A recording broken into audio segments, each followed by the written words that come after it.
Welcome, ladies and gentlemen. Adam Green here with No More News Live. It's June 22nd, 2019, and today joining me, my guest, is Mark Collett. Mark is a British political activist.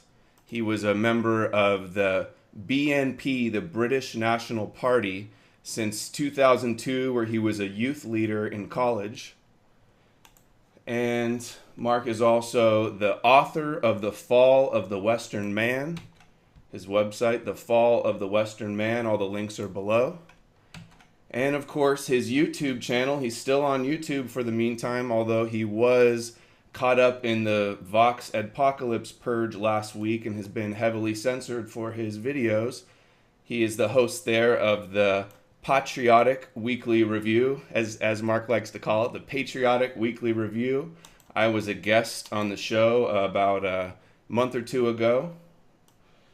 And Mark has some other great videos here as well, very insightful analysis and commentary on a lot of very extremely important issues. And, I've seen, if you believe the mainstream media hit pieces and lies and slander, you'd think he was evil, extremist, radical, but everything that I've seen, he's very articulate and eloquent and doesn't back down from debates and really uses a lot of logic and facts. So I've been watching, and I'm happy to have you here to talk with me. Thank you for joining me, Mark. Hello, Adam. It's great to be here. You were absolutely phenomenal when you were on my show earlier this year. It's been a real pleasure getting to know you as well. You helped me immensely with the debate earlier this week. And since I discovered your YouTube channel, one of my friends put me onto you. I've been enjoying your content. It is always top tier material, and it's fantastic to see a channel like yours grow so rapidly. Thank you so much. Well, it's a pleasure to have you here. I'm looking forward to the talk. I'm sure we're going to get into some great stuff. I feel lucky to have you here right after the big, huge debate that you had this week, which you just mentioned. And I'm glad I forgot to mention about how I was helping you. I saw you announce the debate, and then 1-on-5, you were debating five Jewish fellows from the Israel. Well, one of them was Indian. One of them, there was four Jews and one Indian. But the Indian seemed to sort of tilt more our way as the debate went through. Right. So you went on, and I was messaging you during the debate. I was watching, and I was if I had any thoughts like to respond to what they were saying. I think you used one of the things I said. It must have been hard, I can imagine, to try to listen to all of them yelling at you and all of their different points and arguments. So, but I think you did mention the part about the Russian Tsar, like who killed him. I don't know if you saw that I wrote that, but you did mention that when you were talking about the Bolsheviks. It was quite funny, actually, because I had so much evidence. I had too much. And when he came to the bit about who was behind communism, it was one of the folders that was buried. And I was trying to find the actual folder. You see, when I debate with these people, I always like to be able to bring something up on the screen to not just my words. I know who's behind communism. A lot of the people, nearly everyone watching will have done, but for any neutrals, it's important that they know too. So I brought up the piece about Putin admitting it, but then they started to try and claim that a lot of people weren't Jewish. Now, we both know, and so does probably most of your audience, that Jews have a habit of changing their names, and they do so in order so they can hide in plain sight. Now, it's an absolutely, really an undebatable point that they were behind communism. And in fact, as I was saying, I like to use their own, sort of, what can I say, their own sources. I like to bring up news articles from specifically Jewish publications, so Haaretz, the Jerusalem Post, the Jewish Telegraphic Agency, and I like to show them in their own words, talking about things they have done which aren't conducive to the good of Western society. But the communist one was one that, as I said, it was just slightly buried in my huge list of things. And I think that since the debate, they've actually pulled down that they pulled down the debate. Right. They've pulled down the advertising video for the debate, but they've replaced it with a small video of why they pulled the debate.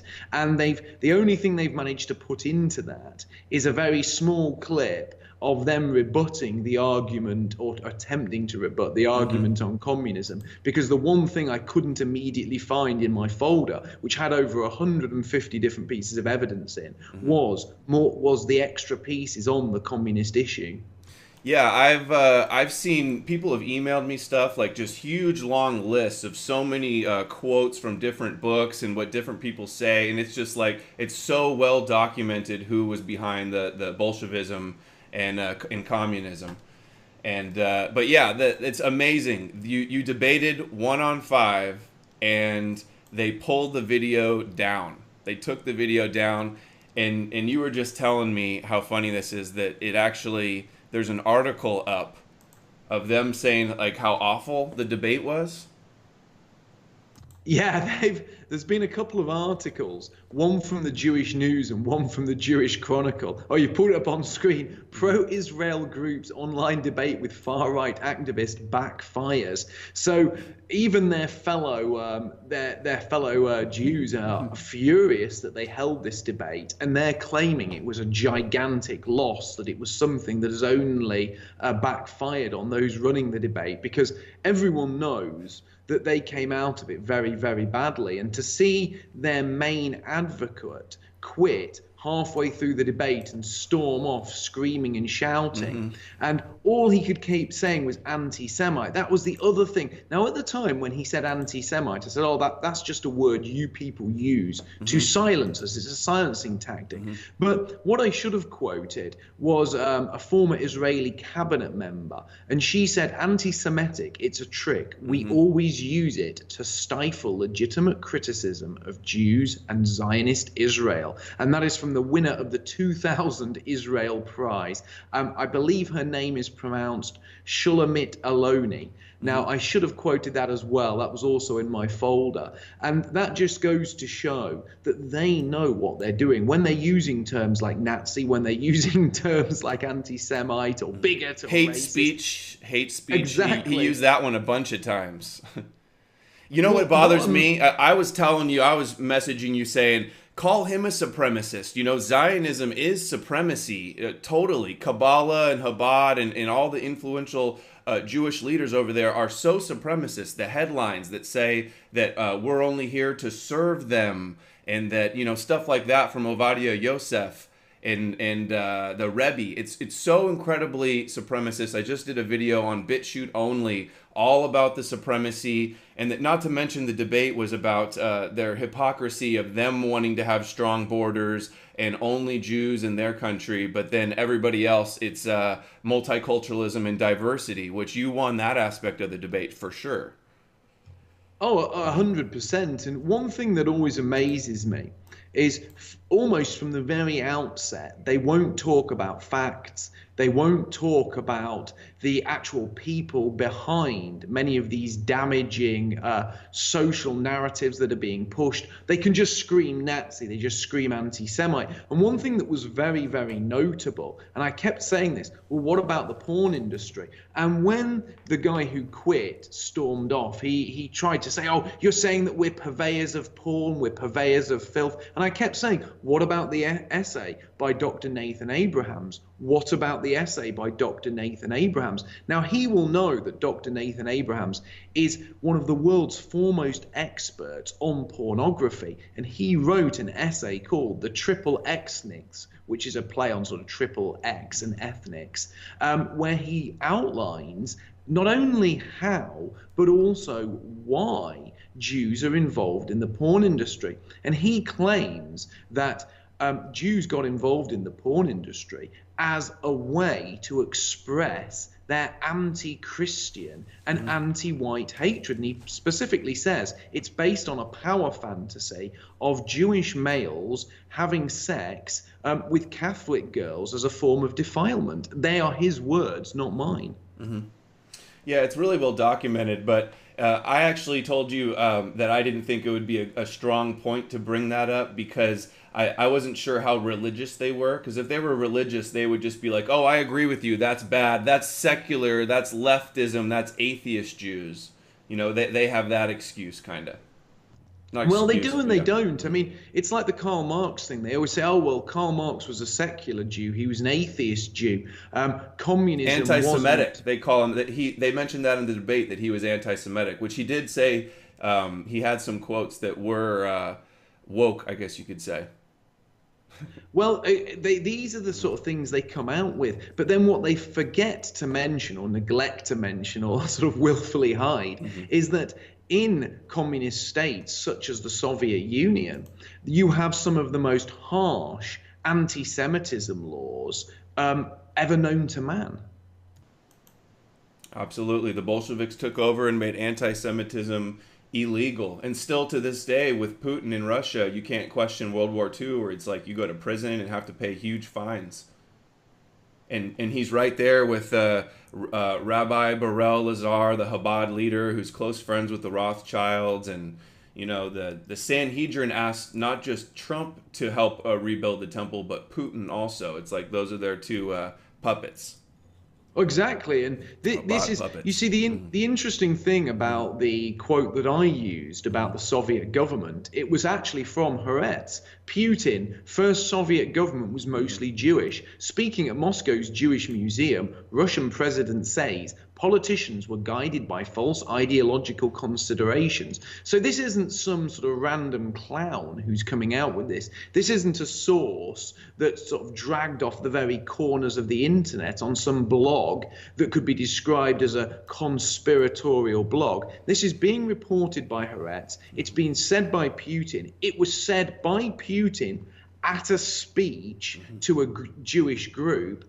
None of this has been rebutted. None of this has been debated. None of this has been, debunked until he decided that that wasn't true, when it blatantly is true. And as I said, I always use sources such as Haaretz, the Times of Israel, the Jewish Telegraphic Agency, because if you look at the actual, when I say Jewish press, I know a huge amount of Western media is owned by Jews, but when you actually look at papers or publications which are specifically aimed at Jews, written by Jews for Jews, like Haaretz and the Times of Israel, you often find a very, very different narrative in the pages of those publications than you will do in the pages of publications which are primarily aimed at those of European descent.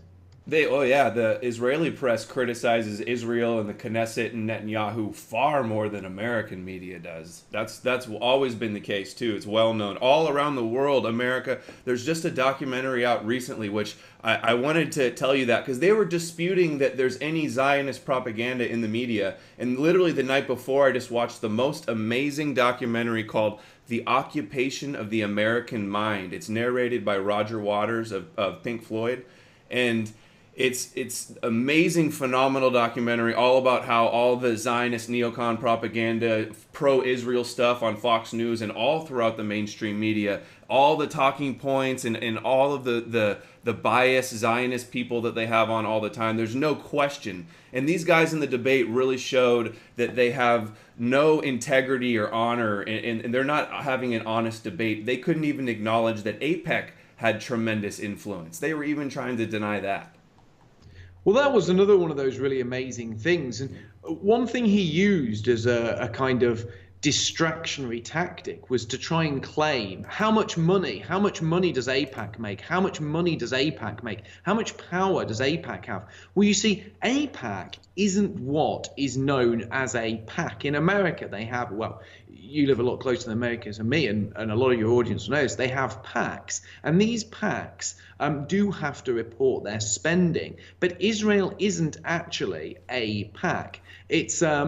it's a different type of group, but members of AIPAC get involved in these other groups which do have to report their funding. And what you will find is that AIPAC coordinates huge amounts of spending that it doesn't have to declare as its own, because it is essentially running that spending through other campaigning groups, controlling those campaigning groups, and using it to support or to knock candidates that they don't agree with, or people who dare criticize the state of Israel. And I made an entire documentary on that, something, I think it's about 20 minutes long, and it discusses how AIPAC have infiltrated the American political system and how essentially they control huge amounts of very well-funded smaller groups and use those smaller groups to influence politics, but in a way which doesn't directly lead back to AIPAC. So it appears as if AIPAC doesn't have as much influence as it does. But anyone that doubts AIPAC's influence, anyone that doubts what's going on, only has to look at every presidential election. Every presidential election, both of the leading candidates, so both the Democratic nominee and the Republican nominee, go to AIPAC and give a speech to the delegates at AIPAC. So essentially you have both nominees for the presidential role having to take the knee and beg AIPAC for support. What other group in America has that degree of power? No other group, not even close. It's a foreign lobby that openly buys our politicians and strikes tremendous fear and has control over like 99% of Congress, bipartisan support, president after president after president. Everybody that even wants to be president has to go there and grovel for their support. It's so ridiculous, and they couldn't even concede that AIPAC has a lot of power. I mean, that shows how intellectually dishonest they were. And I just got to say, something else funny, a quick point that I noticed. At one point, they were trying to attack you, saying like, oh, like you're a minority and nobody agrees with you and only Americans like you and you don't have a platform, they were saying. Which is funny because you've got almost 100,000 subscribers and they've got 10,000 subscribers. And the ADL has like 3,000 subscribers. So whose ideas are popular are our ideas. It's just the mainstream media and the algorithms are giving them every advantage to booster them up. You just did a video last night on the YouTube, didn't you? I did. It's about the future of the platform. And one other point on when he was saying you're not popular. If we weren't popular, if what we were saying wasn't hitting home, if we weren't hitting the mark, if what we were saying was utterly ridiculous and nonsensical, we wouldn't be getting taken off YouTube. The reason we're being deplatformed is because not only is what we're saying absolutely true, but also it's getting more and more popular. And the discourse about Zionist power is now seeping into the mainstream. More and more people are talking about it. Celebrities are starting to talk about it and tweet about it. BDS, You are starting to have a huge pushback from both the right and the left.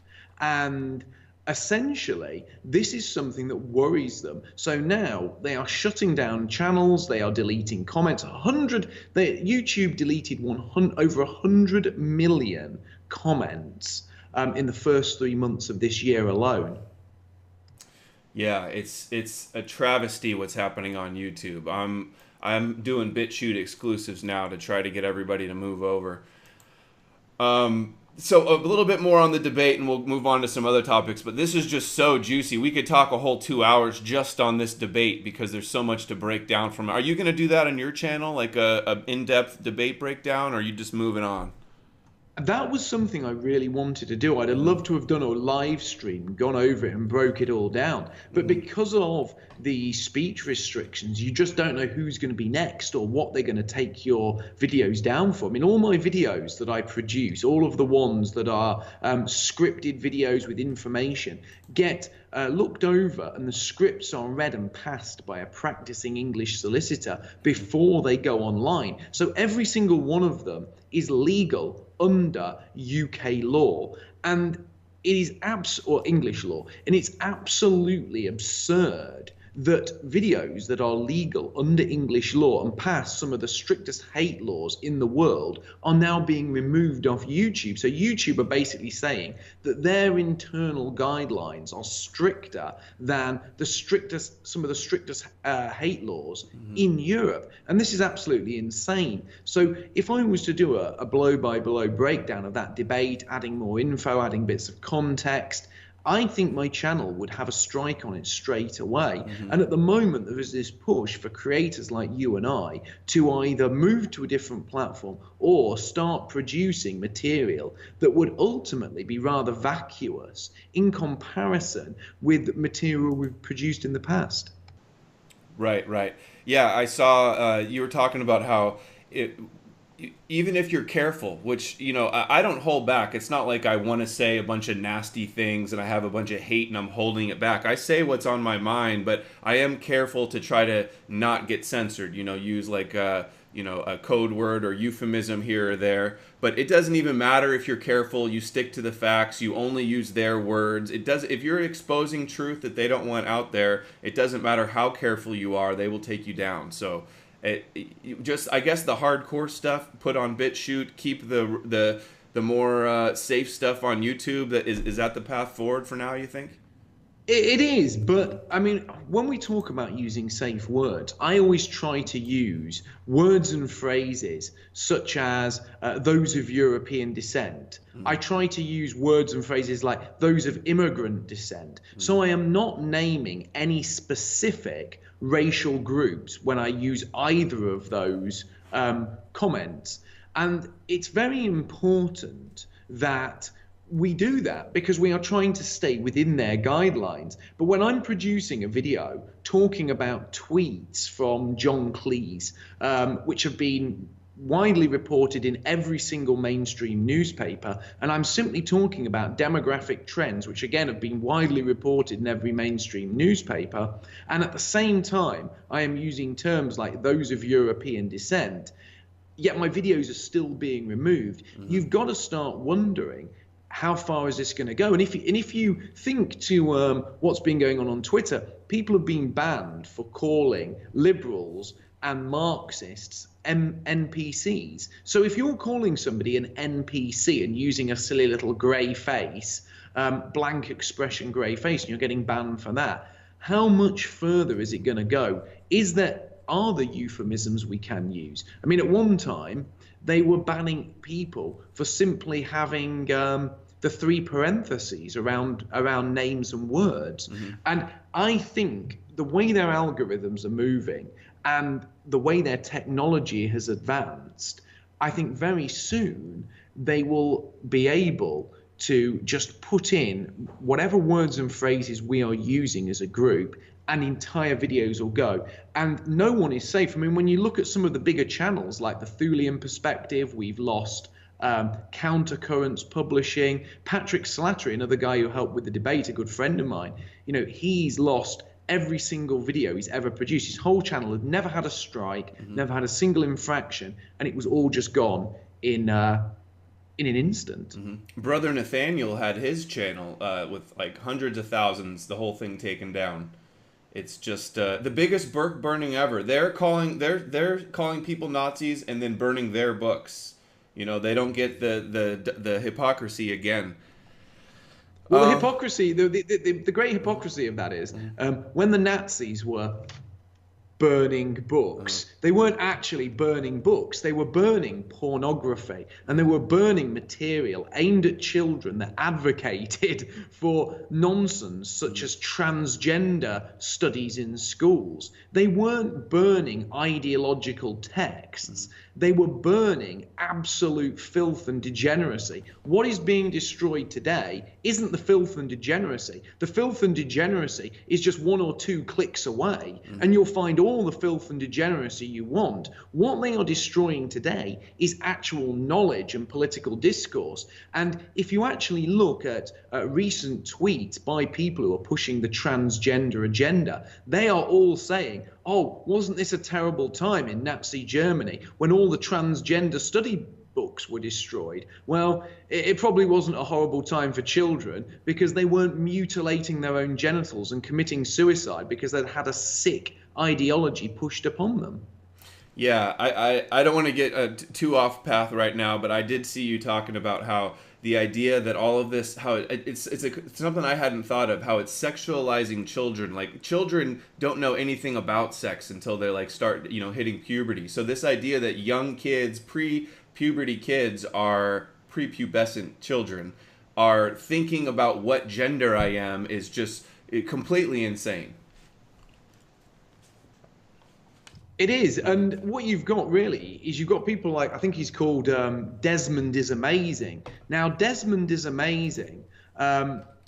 His parents said he came out as gay or identified as gay before when he went to kindergarten when he was about 2 years old. Well, what 2-year-old child comes out as homosexual? Why would a two-year-old child even be thinking about who he or she wants to have any form of sexual activity with?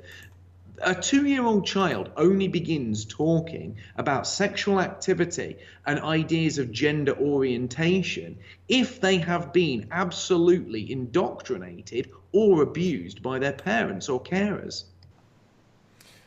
Exactly. And the more it's going to be like a crazy slippery slope. Once it gets more and more snowball effect, it'll be in the media more. There'll be more people that are falling for this stuff, and it's just gonna it's already sliding out of control. It's scary where it's going. And a second ago we were talking about the censorship. Oh, Mark, it's better if you don't do mute, because mute, I hear a little feedback. It sounds better to stay off. Oh, okay. Sorry, it's just sometimes I type to people in the chat and I don't like to give you the. So sorry about that. All right, no problem. You can still do it if you want to chat. But you mentioned something. I saw that some of the new terms for what they're taking down, I believe it was YouTube, but it could have been Twitter, Facebook, who knows which one it was. It said you can't talk about immigration status. So like, you're not allowed to say like somebody is an illegal immigrant. That's enough to get your video taken down. Even if you don't break the rule, if it's just brushing up against a rule or it's borderline content, which means they can just arbitrarily take down whatever they want with selective enforcement. Also, hate speech laws like Canada, they're trying to bring in, the ADL's trying to push in the United States, where it's like you have to use the right gender name for people and stuff, or you can get in big trouble. Go ahead. Well, I was just going to say about this, it's very interesting reading YouTube's guidelines, and I've read them carefully, and they are purposely written in such a grey and woolly fashion that now anything can really be qualified as hate speech. Mm-hmm. And they've also said that users who stay within their guidelines but they feel come close to the guidelines will also face infractions. Well, that's like playing a game of football and the referee saying, right, we're gonna have a throw in there, and the striker says, well, I kept the ball in, I didn't go over the line, the ball was in play. Well, you were very close to the line, so I'm deciding to give the advantage to the opposition. There'd be uproar, the players would walk off the pitch, the referee would get sacked. And this is what they're doing. They're saying, we are overseeing this game and we are going to interpret the rules in any way we see fit. And even if you haven't broken them, even if by our interpretation you haven't broken them, we still might penalize you. Mm-hmm. And that just shows how there really isn't any way we can win. And I was talking to somebody the other day, well, when I say any way we can win on YouTube. But there is plenty of ways we can win, and one of them is adopting alternative platforms. But one thing I was saying to someone the other day, technically, if you said you were arranging a hike up the side of a mountain for healthy-bodied males, you could actually be banned under hate speech because you'd said healthy-bodied, so you were discriminating against disabled people, and you'd said males, so you weren't being gender inclusive. So simply by arranging a scouting event for healthy-bodied males, you could be kicked off YouTube under their new guidelines if they chose to, and they would have every right to do that because their rules are written in such a grey and open-ended fashion that they can encompass things which are absolutely reasonable and absolutely benign. Exactly. Like the way they describe their guidelines on YouTube, it's like anything that could incite hate. That means like any word. Basically, you're not allowed to be a journalist and expose any kind of crime or wrongdoing or injustice in the world. Which, if you're not exposing and making some big powerful person mad, you're not doing journalism. Essentially, it's weak journalism. So taking away on the monopoly, the public forum, selectively people who are exposing corruption in the establishment and Zionism, whatever. It's just it's obvious what they're doing and they're getting away with it. But I don't want to get too much into the censorship. I want to try to bring it back to the debate, because this guy here, how he was just like, you're an anti-Semite and hate speech and I'm leaving, I didn't even talk to you. And he didn't refute any of your points. And just like the righteous indignation, like he's got the moral high ground when really he's just psychologically projecting like his supremacy. If he's a Zionist, he supports supremacy and he's just trying to, push it all on you, essentially. Well, the interesting thing was one of the final things he said. He said that my point was that he was claiming that I was trying to say that Jews living in the West should behave themselves, and if they don't, they should move to Israel. Now, that was an absolutely insane point, because I don't think a single person of European descent could go to the state of Israel, attempt to make it their home, and not be thrown out if they acted in a way that was not conducive to the well-being of the Israeli state. And what he was essentially saying is that ultimately anyone that goes to Israel must behave in a way that is conducive to the well-being of that state. But all of those who come to the West should have absolute freedom to behave in any way they want, which again is another one of these huge hypocrisies.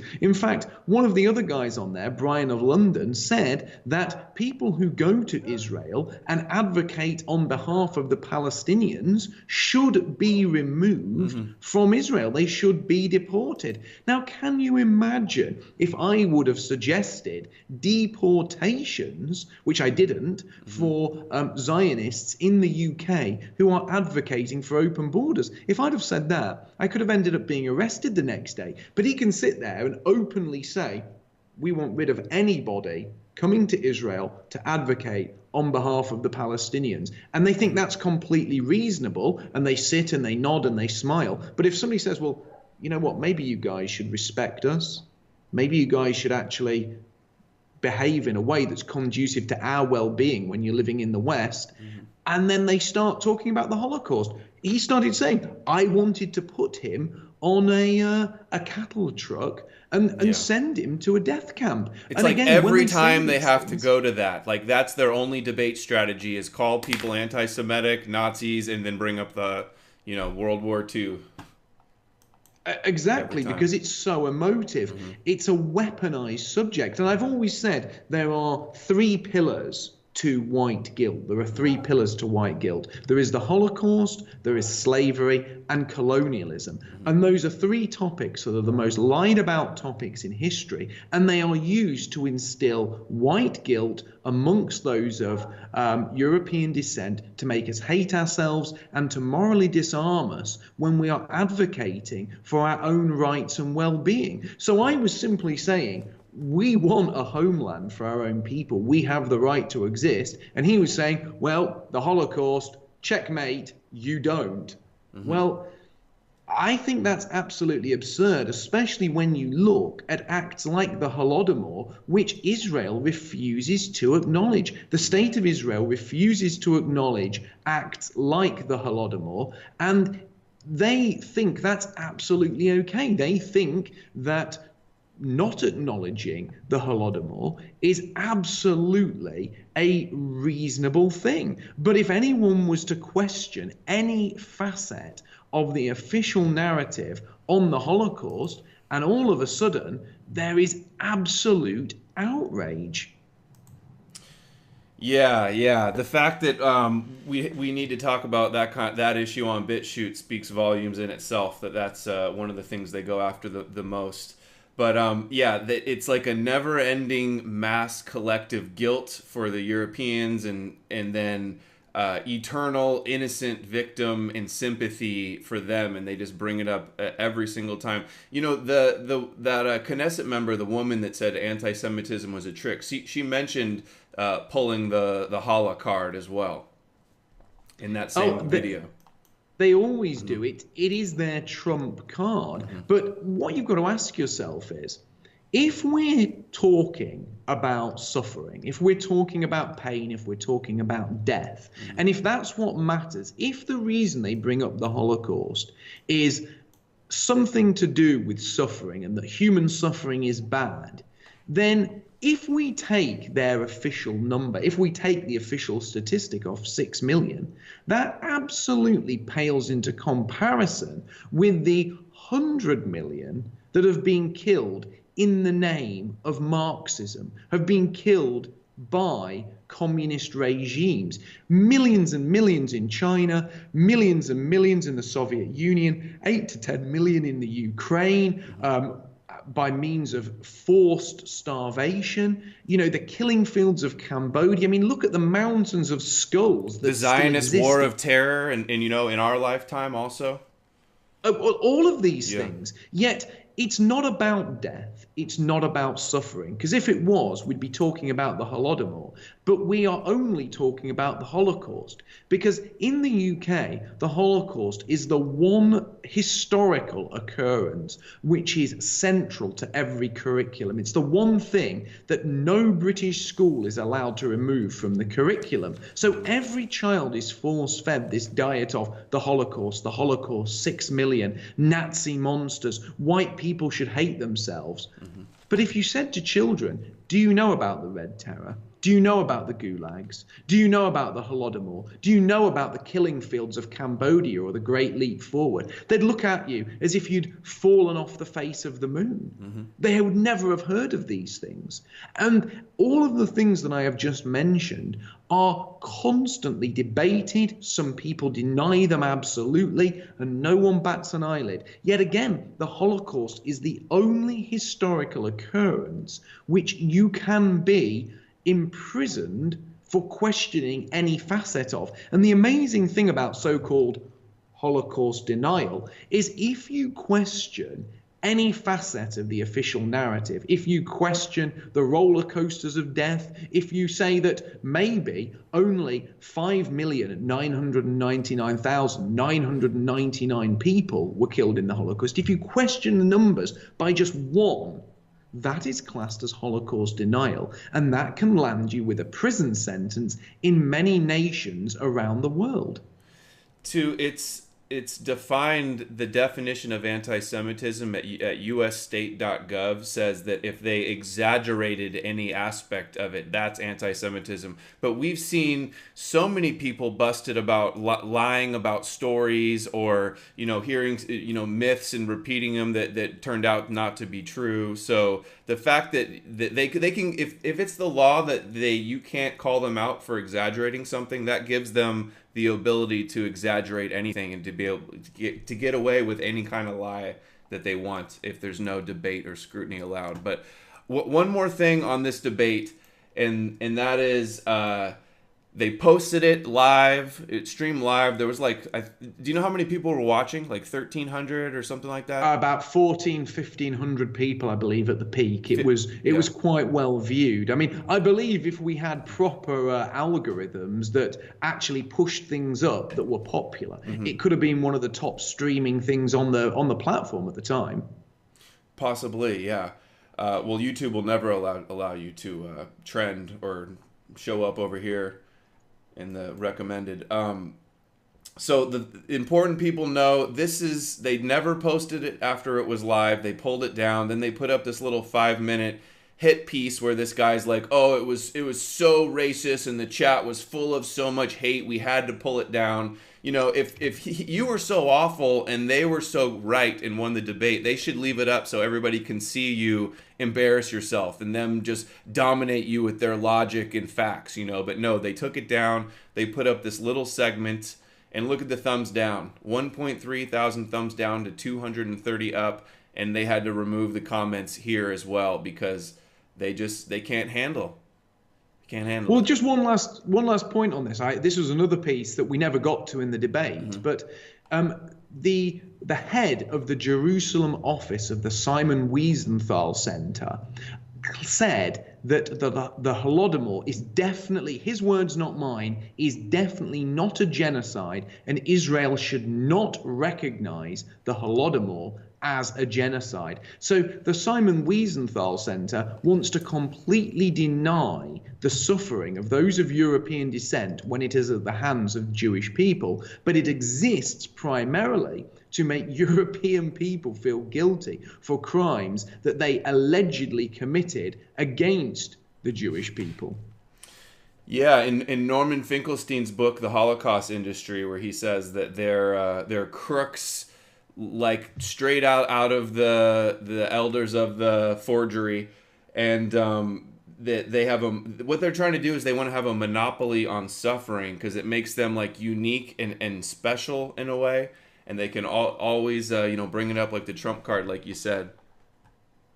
No. Well, that's they have two unique traits, two unique mindsets make up their psyche. One is that they are the chosen people, and they often refer to themselves as the chosen people. So in a very real way, they are supremacists, and they believe themselves to be superior. But on the other hand, they have another very unique and almost contradictory mindset, and that is they are absolutely persecuted. So on one hand, they believe they're better than everyone else, and on the other, they believe everyone else is out to get them. And that creates a very powerful feeling of in-group preference amongst them, that they have to stick together. They have to maintain their superiority, but equally, they have to stop everyone else who is trying to get at them. So they stick together as a group. They have this powerful in-group preference, but they realize the power of that in-group preference and then try to break down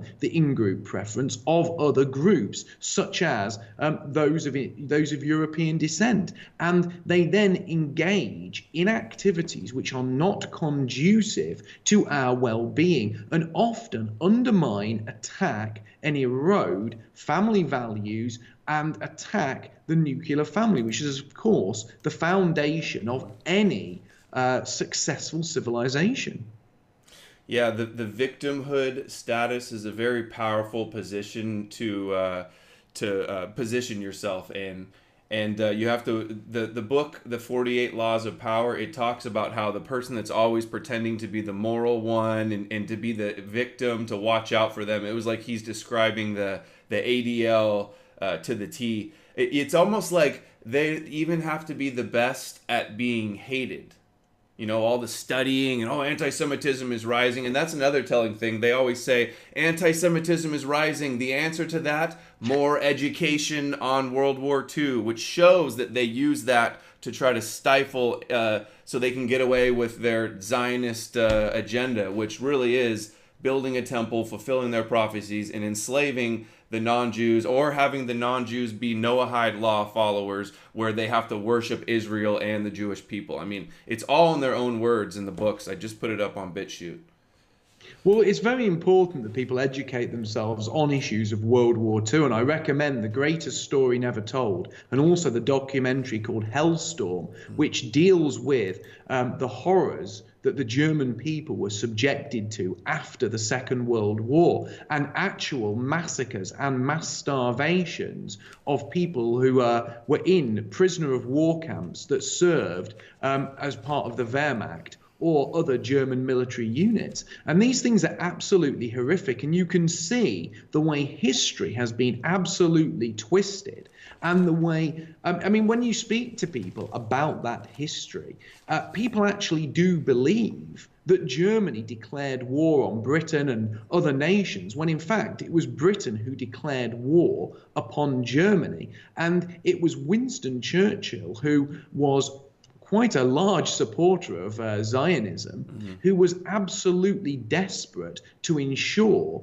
that the war was as brutal and destructive as possible. And what has that plunged Europe into? Well, it's plunged Europe into this multicultural state which is riddled with sexual deviancy, cultural Marxism, communism, and every form of mental madness you can imagine. And Europe now, it is not a better place. It is not a safer place. It is not a place where European people even feel at home anymore. Because of the results of that war, Europeans are now second-class citizens in their own homelands, and the people of Eastern Europe suffered unmentionable crimes at the hands of their Soviet overlords. It's just amazing. It feels like we're like living in a crazy dystopian movie where just 100 years ago, not even 100 years ago, the biggest war, World War II, and now it's like there's an official version, and then no one is around the whole world is allowed to talk about it or question it. And if you just deviate a little bit from the official narrative, you're out of work, you're pounded, you're deplatformed. Like, isn't that scary? Like, just thinking of that, forgetting all the rest of it, just thinking about that point alone, that is very disturbing that we can't talk about such a pivotal event in history. No, of course. And it's very interesting as well, because when you look at the founding of the State of Israel, Israel was actually founded on ethnic cleansing. It was founded on massacres, and it was founded upon terrorism. And interestingly, Britain was one of the victims of that terrorism. The bombing of the King David Hotel, the hanging of British soldiers. It was terrible. And you look at things like the Deir Yassin massacre, where hundreds and hundreds of Palestinians woke up to find Israeli gunmen rampaging through their settlement, massacring them in the dead of night. That state was built on the kind of atrocities that they claim they are the victims of. And I find it, again, another great hypocrisy that things like that cannot be talked about, because when you actually examine the truth of these historical occurrences, they are often very different to the way you are taught about them in schools. Well, you know, the Orwell quote, "Who controls the present controls the past, controls the future." And it's just obvious, it's a common sense that history is written by the victors. And but let's try to keep this video up. I don't even think I didn't have a note here to get into World War II at all. We're asking for some limited state on this one. I want to ask you, Mark, about the BMP, because I've talked about the BMP before, mostly just proving like of all the controlled opposition Zionists in the media, the Trump supporters, with Nick Griffin's coming out saying that the EDL or Zionists came to us offering us money to focus on Islam and not talk about the banks. What's your take on that? Can you elaborate on that? I worked with Nick Griffin for a long time, and Nick Griffin, I remember when I was stood with Nick Griffin in London, and Nick Griffin gave a speech to people saying that he would tear down the statue of Winston Churchill in London, because Winston Churchill had brought nothing but misery upon Europe and on Britain. I was stood there when he said those words, and he was somebody who was absolutely committed to anti-Zionism. Nick Griffin did not want the British National Party to be controlled by people who advocated for Zionist power. And the British National Party was approached by different groups who wanted to fund it, but there were absolute caveats to their funding, and those were that we only spoke about the issue of Islam, the effects of Islam, but we were not allowed to criticize Israel, we were not allowed to criticize Zionism, and we were also not allowed to talk about Zionist Israeli or Jewish groups that advocated for the mass migration of Muslims and other groups into the UK. And Nick Griffin, I mean, I'm not on great terms with him now. We certainly don't speak anymore. We fell out. But to his credit, Nick Griffin totally rebutted those advances and would have nothing to do with it.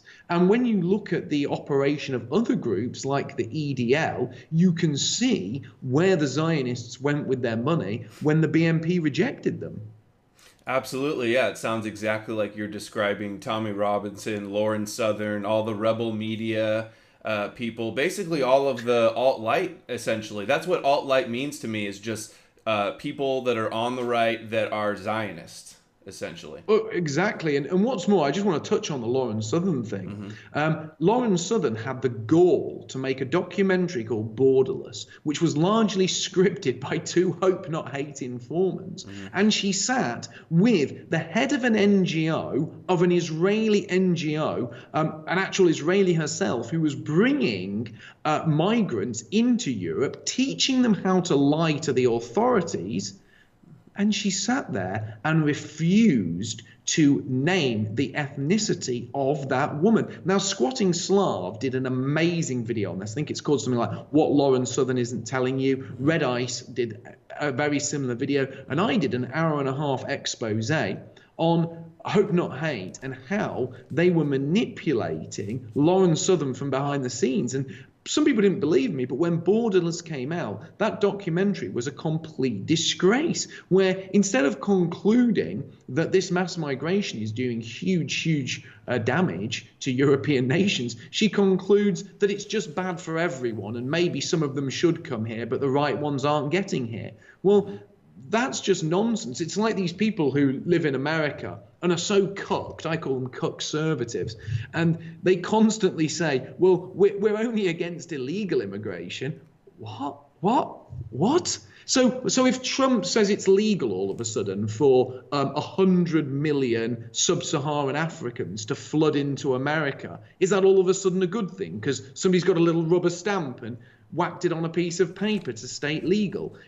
That doesn't make any sense. This definition between legal and illegal immigration is something which doesn't really add up, because as soon as you have one of these ridiculous amnesties and all the illegal aliens just become American citizens, what?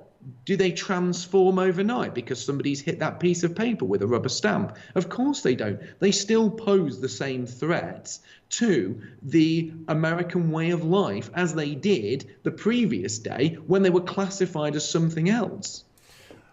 Trump at CPAC, there was a video that was a clip from his speech. He was like, we need even more legal immigrants because there's so many jobs, and a bunch of people were really mad. And I guess Kushner was working the immigration deal too, which people were real concerned about that. You did a video, so Milo, like last week or 2 weeks ago, he came out with this huge article trashing Lauren Southern and Colin Robertson and her two producers. Yeah.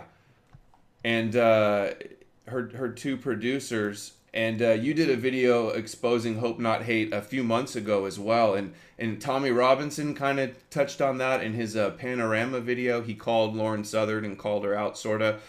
What do people need to know about Hope Not Hate and Robinson and Southern and all these people? Well, the most important thing I can say on this issue is people need to watch my video. It's on my channel. It's about an hour and a half long. But I was the one who laid the groundwork. And then when Milo came out with his huge expose, it was essentially just going over what I said, but adding detail, because he was one of the people who'd been attacked by them. They were passing information. Kaylin Robertson and George Llewellyn-John, two homosexuals, were working for Lauren Southern as her production team. Both of them were in regular contact with operatives from Hope Not Hate for around 2 years. And when I say regular contact, I mean calling them, emailing them, meeting them. They were in such regular contact that Hope Not Hate flew to Italy to meet them whilst they were filming Borderless and shared bedrooms with them. And Lauren Southern knew all of this was actually going on. She knew all of this was happening. She covered it up. She joked about it. And when Tommy Robinson actually went to her and said, "What's going on here? Do you know about this?" At first she tried to deny it, then he pressed her on it and she reluctantly admitted it, and she admitted herself to having met representatives from Hope Not Hate. And when she released Borderless and when she knew it was more than just me, because again, she's another one, I don't listen to Mark Collett, you know, he's a fringe guy, don't listen to him, you know, just keep giving me the beta bucks, pay piggies, you know, that was her message. But when she knew that Milo and a group of other people were on to her, and when people like Paul Joseph Watson and others started to sort of say, wow, people need to listen to this, she cannot be trusted at all, she announced her retirement and disappeared into the sunset with huge amounts of money. And my big thing, look, I don't have a problem with anyone earning a decent living. You know, if you're making $40, $50, $60,000 a year from spreading the truth, great. But if you're making $400,000, $500,000, $600,000 a year, you don't need that to make a good living. You could be using that money to start an actual political movement. The BNP ran an entire political party for years on between £250,000 and £500,000 with multiple paid members of staff, with offices, with a newspaper, with a magazine. And these people making this massive, massive amount of money should be ploughing large portions of that money back into the movement to do real world activities. Because if they're not doing that and they're just using it to pay off a gigantic mortgage on some condo on a hillside somewhere, that is not somebody that anyone should be trusting or anyone should be investing in. Because those people are, look, if you think of Western civilization, think of this as an analogy. You think of Western civilization as some sort of mighty beast walking across the plains, and it was once proud and it was once strong, but now it seems to be faltering and it keeps falling over and it's looking in a bad state. Some people are running around trying to administer medical care to this creature, get it back on its legs, get it back fighting fit, so it becomes what it once was. Other people, on the other hand, are more like vultures, and they're flying around, circling, swooping down and taking pecks out of it and getting fat off simply reporting on the problems, but not trying to solve any of those problems. And that is exactly what Lauren Southern became. And her camera crew were far worse, because all of them were actually working with the people trying to destroy Western civilization and profiting from both sides. And in the end, it's been alleged that they stole tens and tens of thousands of tens and tens of thousands worth of money off people who are trying to talk about these issues, which is absolutely disgusting. Right. And during the European election, you were doing some scathing commentary for Sargon of Akkad and also Tommy Robinson. What do you think about Tommy's campaign? Definitely controlled by Zionists through and through, right? Look, I'll tell you about Tommy's campaign. Everything to do with Tom, and I've heard this from people on the inside, everything about his campaign was controlled by Zionists. His leaflet was designed by a Zionist who lives in Canada. His legal operations were being run by Israel Advocacy, and also the coverage on the night was run by Israel Advocacy, again, another Zionist. He had a man on the ground running his actual day-to-day campaign and campaigning with him, a guy called Avi Yemeni from Australia, another Zionist who flew all the way to Britain to work with him. And the other person who is funding a large portion of what he does is another Zionist who runs the American Middle East Forum. All of these people are putting huge amounts of money into him. They are managing him on a day-to-day basis. They surround him. And his campaign went nowhere. And one of the reasons his campaign went nowhere, I have produced leaflets that have been successful on all levels of governance. I've had people elected to European Parliament, to the London Assembly, at local council level, at county council level. I know how to produce a good leaflet. And Tommy Robinson, whether we like it or not, and in some ways, he does push certain things that need to be spoken about. And I can't knock his bravery. I mean, he went to prison for breaching court orders and talking about Muslim grooming gangs. So have you ever met him or talked to him? I've spoken to him once. I have never met him in person. Was it on air, like in a video, or just privately? I've spoken to him privately on one occasion. However, what I'll say about his leaflet, his leaflet looked like a cheap pizza advert. It looked like a Papa John's flyer. It was terrible. And I believe that those controlling him and those running his campaign run him so it focuses on Islamic gangs and nothing more, but he will never get any serious power because all of it is just a way to raise huge amounts of money, and where that money goes, I don't know. And to control the opposition to the immigration and cover up the bigger agenda behind it all. To kind of, it's like a release valve. All the people that are upset with the Islamification of their cities and their towns, they need somewhere to go to. So if that's controlled, in the paradigm, I wanted to mention one other interesting connection with Tommy Robinson is not just the Middle East Forum and Ezra Levant at Rebel Media, but Robert Shillman, who is a tech billionaire that donates heavily to the Technion Institute. There's a statue of him there.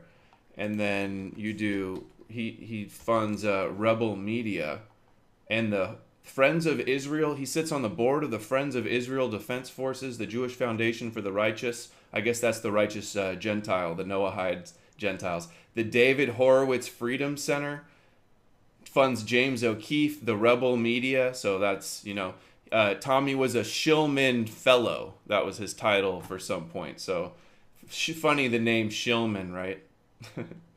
People usually get a crack out of that.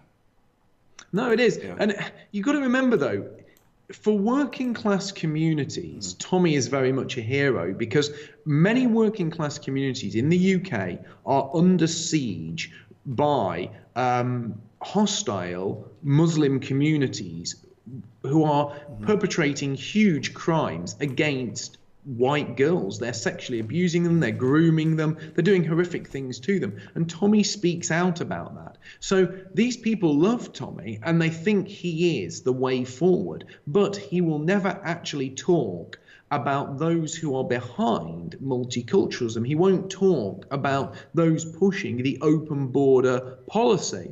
And that is the issue. And I think that is what many of these Zionist organizations want. They want to control the opposition to multiculturalism so that it never names groups like the British Board of Deputies, who, whilst on one hand, they absolutely support and advocate for the state of Israel, but on the other hand, they absolutely support and advocate for open borders for Britain.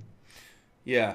Nick Griffin in one of his videos called Tommy Robinson like a useful goy or a stupid goy or something like that. How has nobody cornered Tommy and forced him to talk about all of his Zionist support? I know that there's an old video of him mentioning it. Somebody cornered him, but nowadays, how has nobody put the pressure on him to talk about Zionism and the bigger agenda behind multiculturalism, the religion of diversity? Well, firstly, he is very well protected. He has people, as I said, you don't really know what a phenomenon he is unless you live in the UK. You speak to normal people, and normal people on the street are all aware of him. He is a de facto sort of regular political celebrity. Everywhere he goes, people know him and they either love him or they hate him. But he has a huge amount of support. He is constantly protected, and he always... Not from milkshakes, right? Not from milkshakes, no. But he would never allow himself to get into any position where he was questioned on these things, and he certainly wouldn't debate them. And what's more, when he does appear on different events or different sort of scheduled events like this on YouTube, they are usually on channels like the Rebel. So he's on Rebel Media. He's sat with Ezra Levant. Ezra Levant wheels him out and uses him because that brings in the super chats. It brings in the donations. It brings in huge numbers of names and addresses, which he can then use to solicit more donations. And when you look at Ezra Levant's operations, it really has I believe it has two main objectives. Firstly, it's to keep people from ever going the full way and knowing the full truth. But secondly, it is to make huge, huge amounts of money. And when you look at how much money that organization turns over, solicits in donations, and everything is always a campaign, but it's a campaign which never achieves anything. So there's always campaign to stop this. Well, how are you stopping it? Are you getting somebody elected? Are you going out there? Are you challenging people? Are you raising awareness? Are you talking to people on the street? Oh no, you're producing a URL which is going to have a campaign page, which will have donation buttons, every other word. Free Laura Loomer. Exactly. Yeah.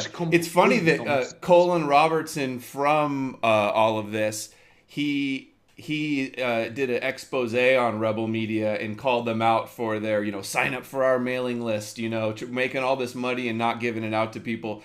Is it safe to say that you've got I've seen your debate 5-on-1 the other day on the Israeli Advocate. I saw you do a debate last week too with Lucy Brown on her show. Who was that debate you did?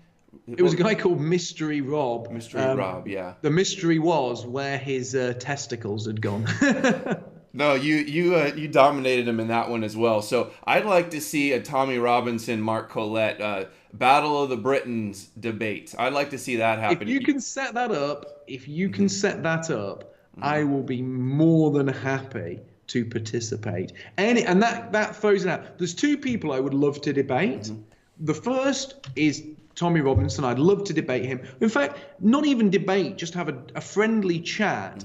Put the facts in front of his nose and see what he says. And the other person I'd like to debate is a guy that sort of follows me around onto different streams saying that I lie about things. He's called Jack Buckby. He's another one of these people who claims that all he does is sit in streams when I'm on them just saying he is lying, but presents no rebuttal. And he claims he's another one of these alt-light sort of shysters. And I would very much love to debate either of them on these issues and present the kind of evidence I was presenting the other night, but on a much, much more focused issue, which is cultural Marxism and the push for multiculturalism and mass immigration, which is driven by many of these Jewish groups. It was like when I was saying the other night, they were like, well, this is only a couple of Jews. Well, Hayas managed to get the signatures of 1,500 rabbis in the United States, all of them calling for open borders. And I saw an amazing video that you did that I shared on the day of the debate on my Twitter, where you actually have footage of a Jewish girl who is saying, she says, rabbis don't agree on anything, but I got 1,200 of them, a number which rose to 1,500 in fact, to agree on open borders. So this is someone who says it's impossible to get rabbis to agree on anything, but the one thing they all agree on is open borders for America. I mean, when you listen to that, how can you put that information in front of anyone and they not say, it's from their own mouths, it all adds up? They're even saying we don't agree on anything except for this one issue, which is basically flooding Western nations with migrants. Right. You mentioned one thing. You mentioned cultural Marxism. That they're coming after that term, that you can't even use that term anymore. That's quote unquote anti-Semitism now, to even talk about, something like that, Marxism, a philosophy. And then, in their own words, this was something I sent you because the debate you had the other day was about the double standard of Israel being a racial ethno-state, but them pushing open borders and diversity and multicultural religion everywhere else. And look here, Exodus 23:33 says, "They shall not dwell in thy land, lest they make thee sin against me. For if thou serve their gods, it will surely be a snare unto thee. So only Israelis, only Jews can be in the Holy Land, is what Exodus 23:33 says. And then, oh, go ahead. No, I was just going to say, when you look at the people behind the Frankfurt School, again, every one of them was of Jewish descent. And it's a mixture of Marxism and Freudian psychoanalysis. Mm-hmm. And then here's another one, too. Just so you see, it's like in their own religion, essentially. For from the top of the rocks I see him, and from the hills I behold them. The people shall dwell alone. The people shall dwell alone. So that's why it's okay for Zionists to pass the Jewish state law and to have their strong defensive borders and walls and all that. But then for everywhere else, it's got to be a world, communist, global internationalism. This idea. Go ahead. Yeah. I was just going to say, you're talking about a border wall. I've just got to bring this up. When they debate a border wall in Congress, no one can agree to give Trump money for anything more than a poxy little fence. I think they gave him $50 billion for a fence. Whereas when we start talking about Israel gets given $38 billion a year, much of which it spends on enforcing its border and preventing anyone from crossing that border. So whilst American Congress can't find the money for a border wall for America, it can find the money for a border wall for Israel. Yeah, that money ends up going one way or another to the ADL, who goes down to our border and says, let's open them up and let, Matt pushes mass immigration, and then tries to shut down and deplatform anybody that calls out Israel's hypocrisy. I want to show one other, just to show in their own words. There's also this one too. About, they say it's a conspiracy that they want to, rule anything, or that they have any power or control. That's an anti-Semitic conspiracy theory, according to their state definition. For the Lord thy God blessed thee as he promised thee, and thou shalt lend unto many nations. Thou shalt use usury to enslave the other nations with debt, but thou shalt not borrow, and thou shalt reign over many nations, but they shall not reign over thee. I mean, isn't it not just blatant supremacy? How does that guy point at you and say, you're hate speech, you're a supremacist, and then sign off like he's got the moral high ground when what's going on in Israel with Zionism? Well, if you want to talk about Jewish supremacy, I do actually have a few quotes on that, because there is actually a case of an Israeli lawmaker. Israeli lawmaker proclaims the supremacy of the Jewish race. Likud's Mickey Zohar says Jews are the smartest in the world, so he knows that Netanyahu isn't corrupt. And you do have regularly people who are high up in the Israeli cabinet, high up in Israeli government, who will talk about the supremacy of the Jewish people. They claim they are the greatest. And to a degree, and again, I've got to be completely honest and open here, I don't blame them actually for saying that. Loving your own people, thinking your own people are the best, wanting to be around your own people is not something that should be demonized. What I have a problem with is the fact that they love their own people, they proclaim that their own people are the best, they want to be around their own people, but anyone else, especially those of European descent, who say the same about their own people, are then shouted down as racist. So they can claim to be the best, they can claim they want to be around each other, they can have their in-group preference, but when we have ours, we are shouted down and painted out to be devils incarnate. I think it's disgusting that they're supremacists and they think they're chosen and they have higher souls and we're just like animalistic, like cattle, and only here to serve them, on and on. It's like, I've been reading these books. It's like they've been sitting around arguing for hundreds of years on how much better they are than the non-Jays.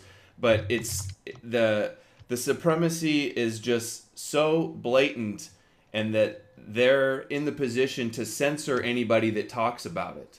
is what makes me so angry. Like, they could have those views if they want to be crazy and think that they're better than everybody and they're going to rule the world from their temple and have animal sacrifices. I guess that's their right to do it, but the fact that they're in the position where they can actually implement these beliefs and they're enforcing and being successful, like with their control over politicians and entertainment and media and news and all that stuff, that's where it's disturbing. They're actually getting away with this supremacy. Well, let's talk about another aspect of supremacy and another aspect of it.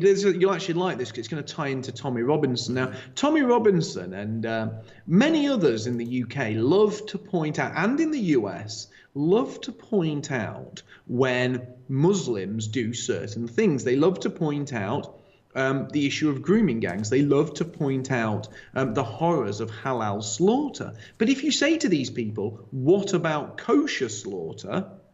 They don't have a problem with it, even though it's exactly the same. And I will, in a nutshell, sum up how much power these Zionist or pro-Israeli or pro-Jewish groups have. In certain facets of the Jewish Orthodox community, they have a practice called oral suction.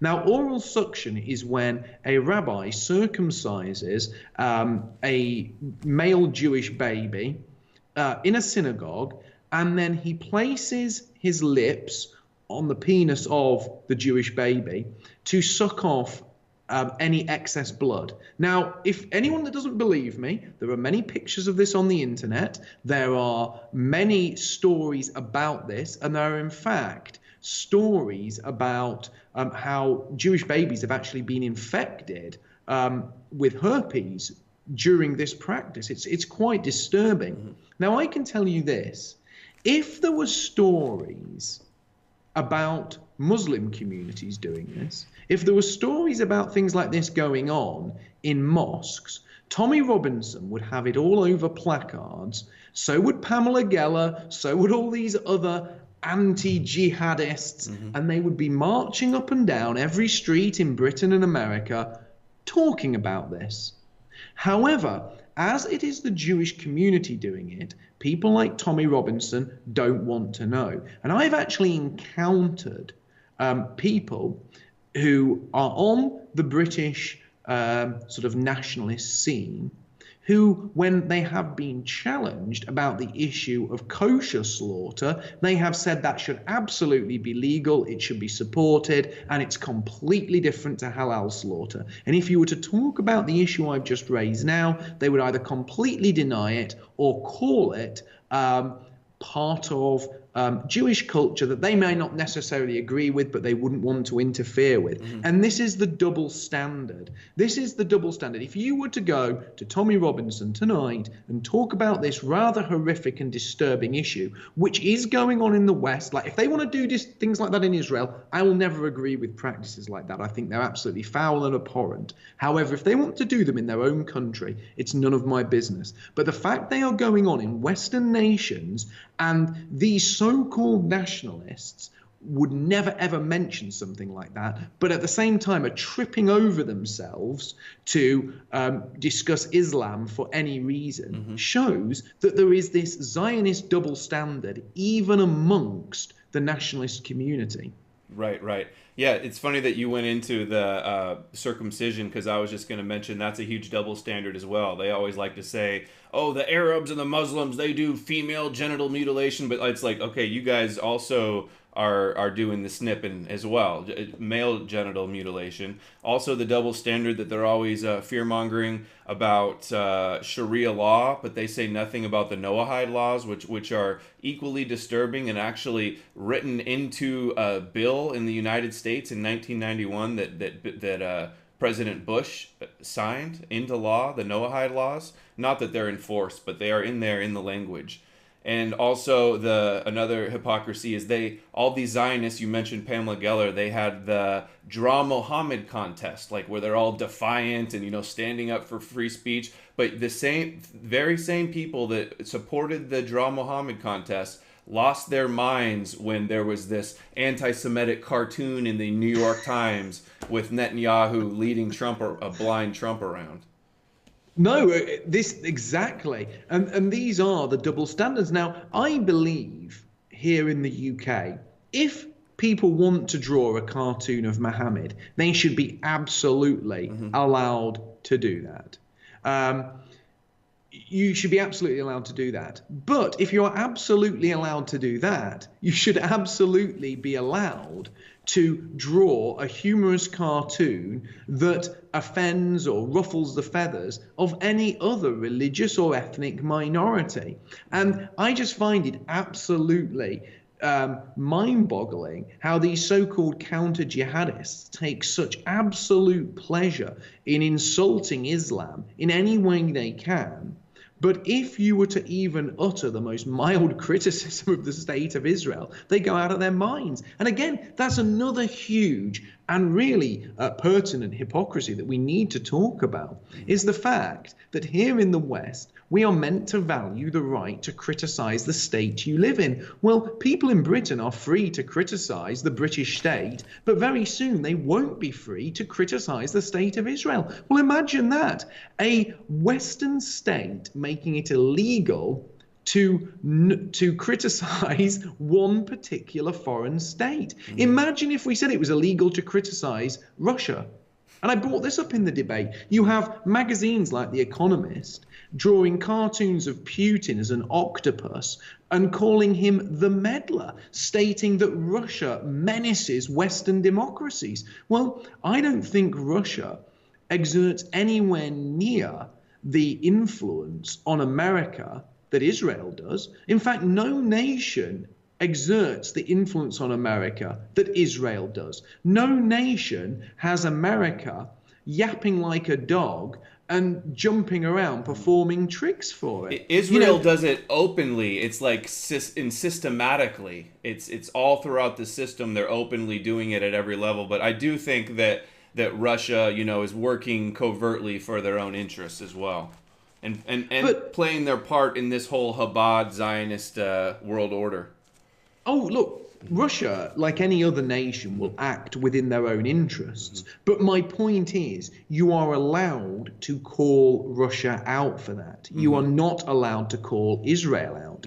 And if I was to say, how much do I think Russia influenced the American election? Well, I think they did want Trump to get in. I think they probably used Russia Today. They probably used Sputnik. They probably used people who create memes to push a pro-Trump narrative.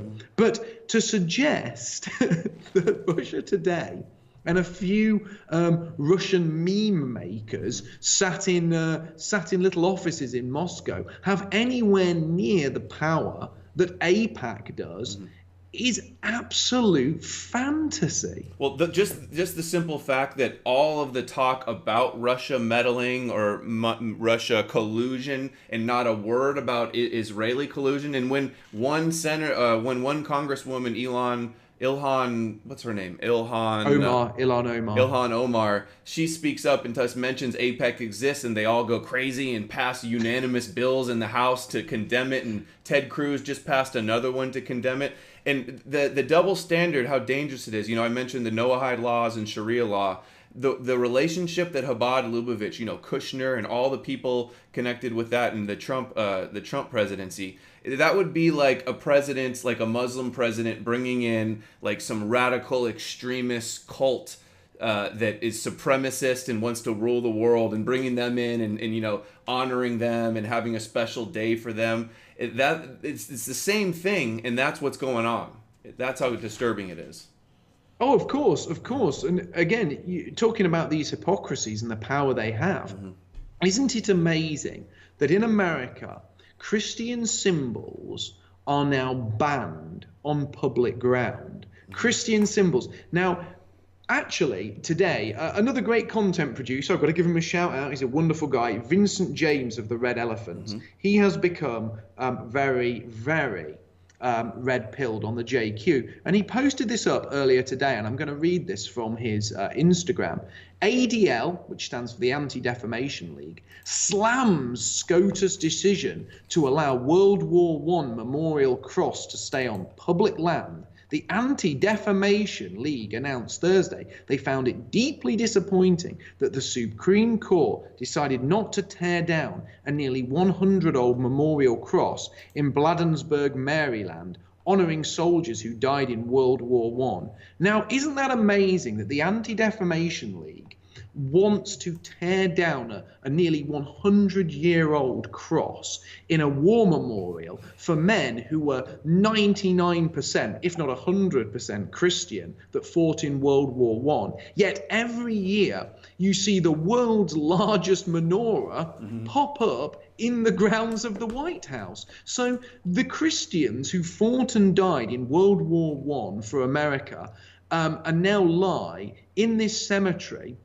People want to the ADL wants to defile their memory by ripping down this cross, but at the same time you get this whacking great, I don't know how many foot tall it is, 20 foot tall, maybe more, menorah, dominating the White House grounds with Trump like little specks stood beneath it. So what are we saying here? That in America, crosses are banned on public ground, but Jewish religious symbols are not. Well, if that does not illustrate who holds the whip hand in American politics, nothing will. And anyone that closes their eyes and their ears to that truth that I have just exposed is willfully deluding themselves. Well said. Henrik from Red Ice did a video a couple weeks ago about how they're the World Jewish Congress is trying to ban their Nordic ancient symbols. That'd be like banning hieroglyphics from Egypt or something. And of course, it's the World Jewish Congress working and lobbying, politicians in Sweden to get rid of their own heritage. And, I just did a review on my BitChute of this video, Kabbalah and Meditation for the Nations. And it talks about how Christians and Muslims have been taught a false heritage. And it's not at all surprising that they're taking down, crosses and they're trying to capture Christianity and convert them to follow the Noahide laws, which is like an inferior type of like a Torah servant to the chosen ones. And it's all in this book in their own words. And he wrote, this is written by a Chabad rabbi for Gentiles to convert them. And I wanted to show you this too. This is crazy. Out of the JTA, Orthodox trained rabbi makes history as head of a mostly Christian theology center. So I see in the future just Christianity is going to be slowly Judaized. The Judeo-Christian, pretty soon the Christian's going to fall off and they're going to try to convert all these Christian Zionists with the Schofield stuff to just be totally subservient to the nation of priests, the chosen ones in Israel, in Jerusalem. Ultimately, the goal is that, the goal for these Zionists is they are going to try and control a group that they call the Christian Zionists, who almost seem to worship Zionists as living gods. And when you see the way that some of these sort of evangelical Christian Zionists have been absolutely brainwashed into supporting Israel, it's almost like they would all go and lay down on train tracks if they were asked to by their Zio masters. And it is how they are pulling the strings of the American establishment. And it was quite funny because I was talking about power, just to go back to that debate, I was talking about power. And I remember Joseph Cohen, the moderator of the debate, he said, well, most of the money to support AIPAC comes from Christian Zionists. Christian Zionists give millions and millions to influence America to support Israel. Well, if anything, that proves my point. To basically state so brazenly that Zionists have captured vast numbers of Christians and basically had these people advocate, not in their own interests, but in the interests of Israel, that again shows an incredible level of power that no other racial group the world over exerts over another racial group. Exactly. Okay, Mark, I know I told you we'd end around an hour and a half, but I still got two more questions that I have to get to. I can go. For a high-power stream like this, Adam, I could go all night. I'm rejuvenated. I slept properly last night. I'm back in the game, my friend. Awesome. I'm enjoying it. It's a good talk so far. So I want to say, at least back, you got in the BNP, you were the youth leader in like around 2002. You've been talking about these kind of issues for almost 2 decades now. How vindicated do you feel talking about things, 20 years ago that are happening now? Like, has it played out like you thought? And so that's the first question.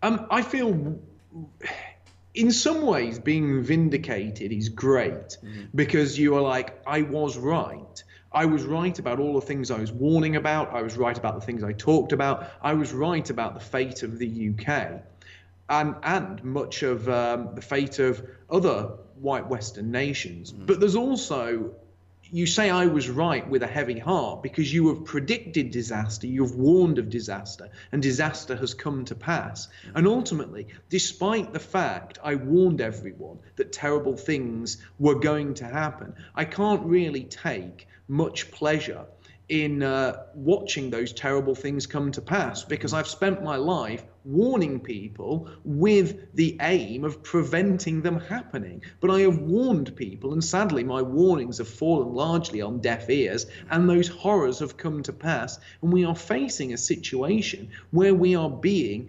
genocided in our ancestral homelands. And if things don't change soon, that will be carried through to its logical conclusion, and we will be minorities in the places our forefathers created as homelands for us.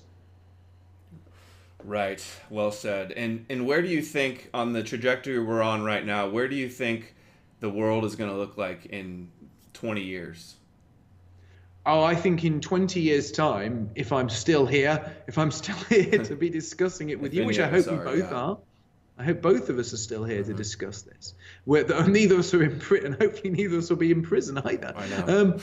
But I see a real nightmare scenario. I see a Western world where white people are far further along to being a minority. I see a place where mental illness is at an all-time high, where things such as sexual deviancy, diabolical lies about gender, different subcultures, the cult of hedonism, the cult of materialism has taken a far greater toll, where people are disgusting fat slobs who live for either eating, sexual debauchery, just sit watching endless shows like Love Island or other such nonsense. That's my favorite show, man.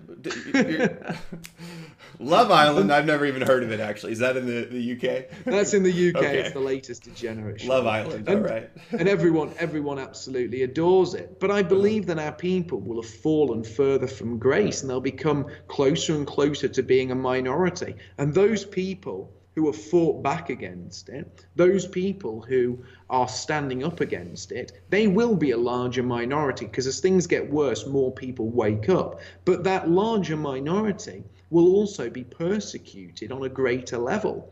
I think as things get worse, our oppressors will tighten the laws, they will close loopholes that they see on freedom of speech, and I think things will be grim. However, and there is a positive to all this, and I spoke about this when I spoke in Sweden at the Skansa Forum. Every civilization rises and falls. Everything is part of one grand cycle.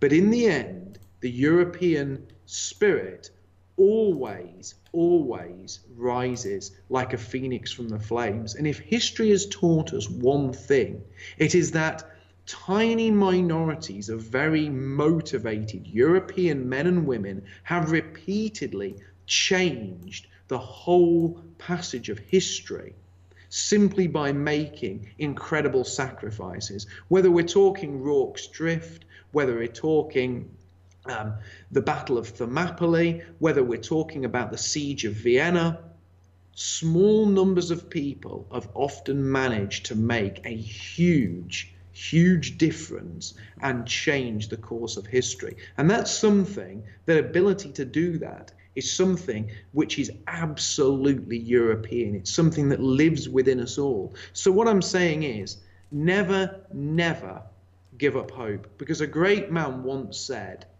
only he is lost who gives himself up for lost. In other words, you're only beaten when you accept defeat. And I, for one, for as long as I live, will never ever accept defeat. I will never ever accept being a second-class citizen. I will never ever accept being a slave to these Zionists.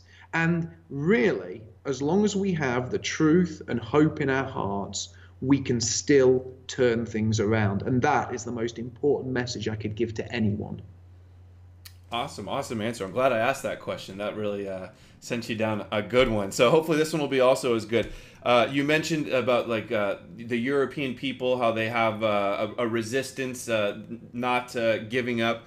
What do you think is the agenda? What is the reason for this multiculturalism religion? And who's behind this mass immigration agenda, and what is the motive of it in your opinion? The motive of mass immigration and multiculturalism is white genocide. If you look at the UN's definition of genocide, what is happening in European nations falls well within that definition. We are being bred out, and we are being bred out for a reason, because we are the only people who, as a collective, when we come together, can stand up to the might of Zionism. And we have done it before. We have done it 109 times. Mm-hmm. And the last time we did it was in the 1930s in Germany. And since then, they have doubled down, they have tried to clamp down, and they have tried to prevent us ever doing it again. But the weapon they use against it ever happening again is literally the destruction of our genes.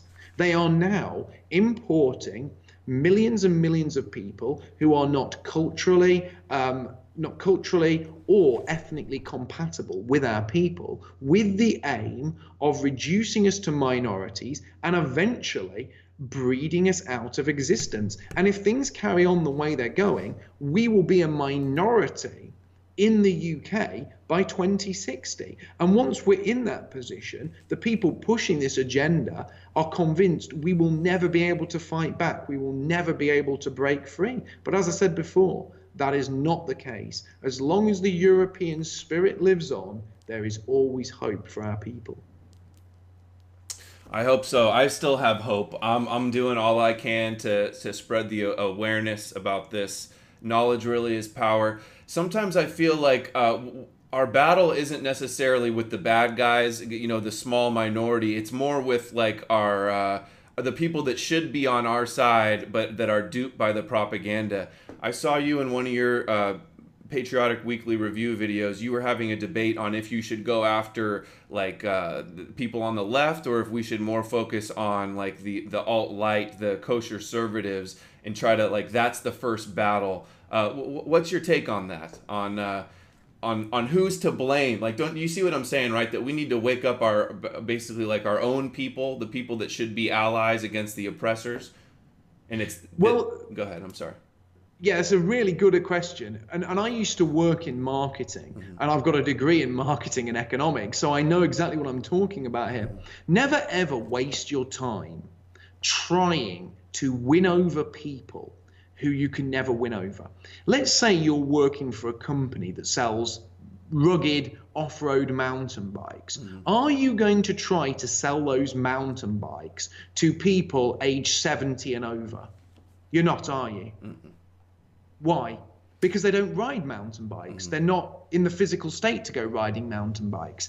You're also not going to be trying to sell those mountain bikes to people who are vastly overweight, people who are disabled, people who don't ride mountain bikes. You try to sell your rugged off-road mountain bikes to people who ride mountain bikes, people who are interested in hardcore sports. So that's where you market it. Now, one problem that our people have is that patriots and nationalists spend an awful lot of time arguing with the left in little private forums or on Facebook or on Twitter to no avail. Do not market what we have to sell to people who don't want to buy it. You will come away from that endeavor ultimately disappointed and frustrated. We need to market what we are selling to people who are more likely to buy it. So if I was marketing mountain bikes, I would put my adverts in mountain biking magazines. I would speak to healthy young men and women that liked outdoor activities. And if you follow that through, we must take our message to people who are already partially awake, to people who already have traditionalism in their hearts, people who are already standing up and saying, where's the Western culture going? And we have to convert them. We have to give them the information to bring them the rest of the way. If we waste our time smashing our heads into brick walls and shouting at pink-haired, obese feminists, don't get anywhere. The only exception to that is if you get the chance to debate these people in front of a neutral audience, as I did the other night. Because if you get the chance to debate people in front of skeptical or neutral audience, you are not debating these people to win them over, but you are debating them to illustrate to the audience that your arguments are correct. But do not spend huge amounts of time in one-on-one private chats or little Facebook partisan battles with people where the comments are only going to be read by people who've already made up their mind. The big struggle, as somebody who's been involved in marketing, is ensuring that the message goes to the people most likely to buy into that message. And if you think of yourself as a salesman, if you're a meat salesman, you're not going to take your bag of steaks to a vegan party, are you? You're going to take it to a place where they're barbecuing every weekend on the beach and everyone's a ravenous bodybuilder or meat eater, because they're going to buy a lot of steak. And we are selling something, and we have to identify our target audience, and that is key to success. So you're saying that the target audience should be like the people on the right that are Zionists? We should try to win them over first, kind of change their minds first, and then kind of co-opt all of the right and then go against the left? Yeah, we don't waste your time trying to bring over people from the left, because think of it like this: if you've got 100 people who are traditionalists, who don't like the LGBT agenda, who are nominally anti-migration, and then you have 100 people who are totally pro-globo homo, totally pro-migration, totally pro-feminism, hate Western traditions and culture, and you try to sell our message to those two groups of people, you might win over one or two out of the left-wing group, but you might win over 50, 60, 70, even more of the more right-wing group. So what I'm saying is, we need to be going to things like Trump rallies and keeping our ears to the ground. And when we hear people say, well, you know what, I don't really think we should be going to war with Iran, it seems like we're just doing Israel's bidding. When you hear somebody saying that, I say, wow, you know what, I've thought about this, and I was watching this awesome channel called No More News, and this guy talks all the time about the role of Israel in wars in the Middle East. Maybe have a listen to him. And that's how you win people over. If you were to sort of say that at some kind of pink-haired feminist rally, you'd probably get lynched. So essentially, don't waste your time. Use your time wisely and take our message to people who are much more likely to be amenable to that message. Interesting. I like your take on that. It kind of reminds me of my own experience, because a lot of with my channel, I've been going after people on the right, Trump supporting Zionists. I focus so much on them that people think like I'm a leftist or I'm paid by Soros or something, which couldn't be farther from the truth. But I've been going after them. I came on your show and I've exposed InfoWars a whole lot, and I think some of that is actually working, because once I got demonetized last week, Schroyer on War Room had me on and let me drop a whole bunch of truth about Israel and the tech transfer and a bunch of stuff that it's really important to get on their platform and to have them here. So I feel like I'm doing a little bit of my part of co-opting some of InfoWars and hopefully persuading and influencing them to be less Zionist and help wake up their followers to what Zionism is. No, exactly. And that's how I found your channel, because you were basically doing that. You were exposing InfoWars, and you were bringing over Because you see, InfoWars is another one of those sites where people see the problems, but then they go to that site because the site talks about problems. But when answers are presented, the answers are always completely disingenuous. So it's not HIAS, it's the Chinese communists. It's not, it's not the Frankfurt School, it's the Chinese communists. It's not Hollywood, and it's not the Zionist, it's the terrorist Palestinians. Every single time. Everything's. Whenever Alex Jones, I always laugh because Alex Jones always leads you down a road. He identifies a problem, he talks about the problem, and then as soon as he's about to expose who's behind the problem, he then goes completely off piste, and that's it. And you're like, how did you get to that? So now Hollywood and the porn industry and the media, it's all run by Chinese communists. And he absolutely is screaming into the camera. He's bright red. His voice is going hoarse. He's like, we've got to stop these Chinese communists. And you're like, what? What are you even talking about? If you actually look at what's going on in communist China, they're actually putting in social measures to prevent cultural Marxism gripping their young people. They're actually putting in social measures to prevent people becoming addicted to the themes in Hollywood movies, in Western music. They are stopping this because they don't want young Chinese men and women deciding to go out, get drunk, have promiscuous sex, get tattoos all over their face, and sit in a drug den injecting heroin, listening to Miley Cyrus. They're battling against that. If any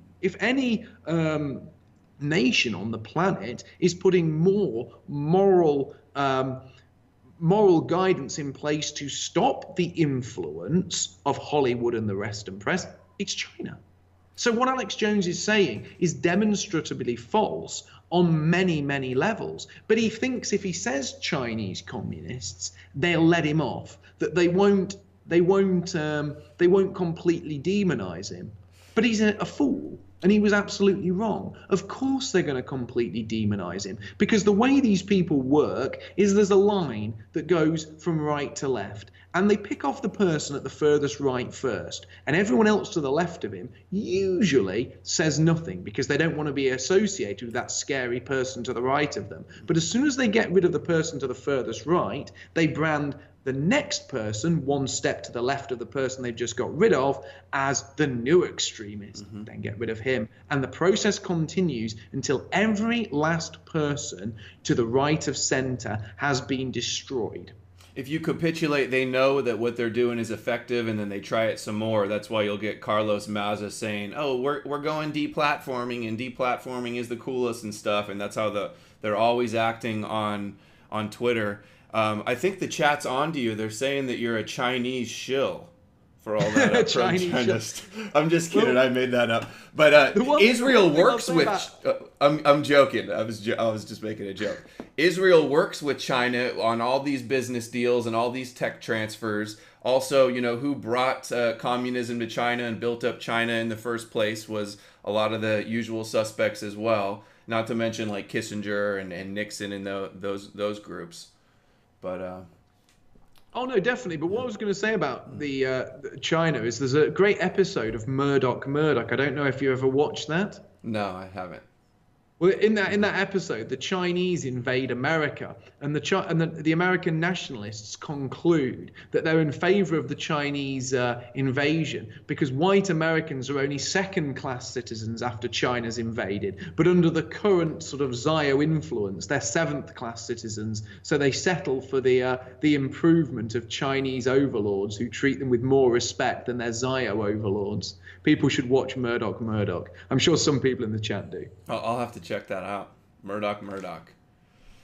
Interesting. Okay, Mark. Well, I think We've run well over time. Yeah, we're a little over the time. I just want to do one more quick check, make sure I got everything. So who the motive behind all the immigration, you think, is that they want to get any competition out of their way, which you think is the European. They see the Europeans as their biggest competition. Why do they want to get them out of the way, though? The competition. Because in the past, and I said this on the debate, Jews have been thrown out of country so many times for the things that they've done. And Europeans have a habit of being very rebellious and eventually noticing things around them and pushing back. And their way of basically ensuring that no other group has in-group preference, that no other group sticks together, that no other group acts with a coherent racial mindset, is to push multiculturalism. Because if all other groups are broken down, weak, atomized, and their nuclear families shattered, they will have no society, they will have no culture, they will have no traditions. All the glue that binds us together as people and keeps us together so that we can stand as a shield wall has slowly been dissolved over time. And once we are broken apart, once we are atomized, we are far easier to dominate. But there is a serious flaw in their plan, and that is that even if they succeed, the resulting flood of Islamic immigration into Europe could well make European nations far more hostile to Jews and Zionists than it ever has been. That's the plan. That's the plan. They don't care, because then they can all flee to Israel and make Aliyah, and that fulfills their prophecy when they all return to the Holy Land. Well, that may well very be the case. Yeah. I mean, as far as I'm concerned, the big thing for me, the absolute big thing for me, is to ensure that those of European descent do not go quietly into the night, that we are not destroyed as a people. And the greatest threat we have ever faced is multiculturalism, because it isn't like a war. It's not like a battle. It's not like something where lines are drawn and people lift their swords and go charging into each other. It's something that happens door by door, street by street, town by town, village by village, city by city. Generation by generation, too. Exactly. Yeah. And I always say this to people who say people will wake up eventually. People did not organically wake up when London became majority non-white, nor when Leicester or Bradford or Birmingham went the same way. So why will they wake up when Leeds, Manchester, Liverpool or Newcastle go that way? Because it's a gradual change, and people do not react to gradual changes in the same way that they react to an instant change, because gradual changes take place around them in the same way that if you have a frog in a pot of cold water and slowly turn up the heat, the frog doesn't jump out because it gets slowly warmer and he doesn't even notice the change in temperature because it's so gradual. Whereas if you threw him into a pot of warm water, he'd jump out straight away because he'd feel the change instantly. And that's the problem with what's happening. And that's why it's imperative that we warn people, because there will be no organic wake up. The wake-up of white Western people will take place due to people like you, myself, and many, many other wonderful content creators the world over talking about this and hopefully taking our message to the general public in a much, much wider fashion. Well said, Mark. Let's wrap it up. I don't want to get over 2 hours. Thank you so much for taking the time to chat with me. I enjoyed it. We'll definitely have to do it again sometime. Everybody, if you're not following already, follow Mark on all the platforms, Twitter, YouTube. It's at Mark A. Collett on Twitter. All the links are in the description. The Fall of Western Man is the book and the website. You can pick that up or get the free e-reader version. And of course, Mark's YouTube channel. Mark, you think you're going to make it to 100? I know all the YouTube creators have just been decimated. My channel is completely plateaued, and all the numbers are just on a skyrocketing down roller coaster. Every time, I said this last night on my stream, every time I get a little bit of steam going forward, I'll just get 200 or 300 people magically unsub, and I think they're trying to make it so... I think that they're trying to make it so ultimately nobody breaks that 100,000. They're trying to, if we aren't unpopular, which we're not, they're going to do their damnedest to make us look unpopular. Right. Yeah. Yeah, the algorithms are rough. HBO attacked me the other day, called me an algorithm of hate with yeah, I did a video on that, Axios. Anyway, subscribe Mark Collett for the good YouTube videos and the Patriotic Weekly Review for interesting guests.